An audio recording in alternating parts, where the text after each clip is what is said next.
J'ai passé 40 ans de ma vie à essayer de ressembler à Madame Tout-le-Monde et à y mettre toute mon énergie tous les jours, ce que j'étais absolument incapable de faire.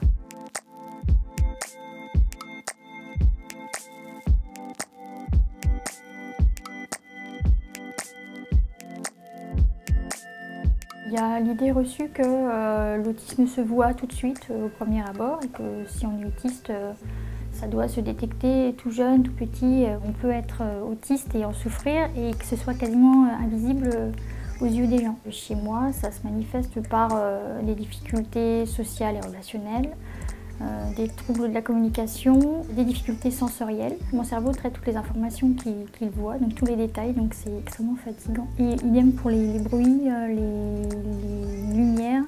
Quand je fais les courses au supermarché, je reçois énormément de stimuli, que ce soit visuel, auditif, etc. Il y a énormément de produits, il y a énormément de gens, il y a énormément de bruit.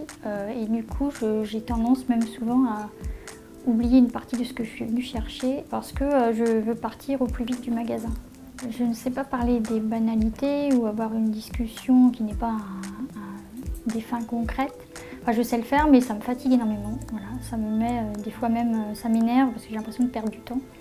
J'ai toujours souffert du décalage, souffrir des angoisses réellement et des problèmes liés à l'autisme, c'est vraiment à l'adolescence. Ouais. Ce qui s'est accru à ce moment-là, c'était les attaques de panique, les crises d'angoisse liées à des surcharges de perception. C'est comme si mon cerveau attrapait trop d'informations d'un coup et que ça me faisait partir en attaque de panique.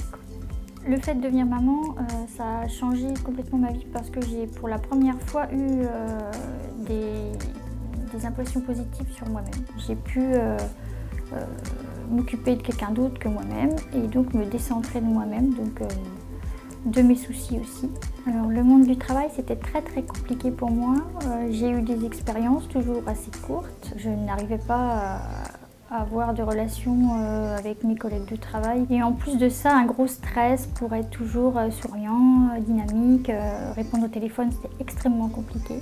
Quand j'ai eu la confirmation de mon syndrome d'Asperger, j'ai simplement été soulagée et ça m'a aidée à me réconcilier avec moi-même. J'étais pas forcément responsable, comme je le pensais, de tous mes dysfonctionnements, entre guillemets. Aujourd'hui, j'ai l'impression d'être un peu plus moi-même, même beaucoup plus moi-même depuis que je sais que je suis Asperger. Par contre, les difficultés sont toujours là. Mais la différence, c'est qu'aujourd'hui, je sais d'où elles viennent et je sais comment faire pour avancer avec les difficultés. Voilà. Donc ça fait quand même une grosse différence.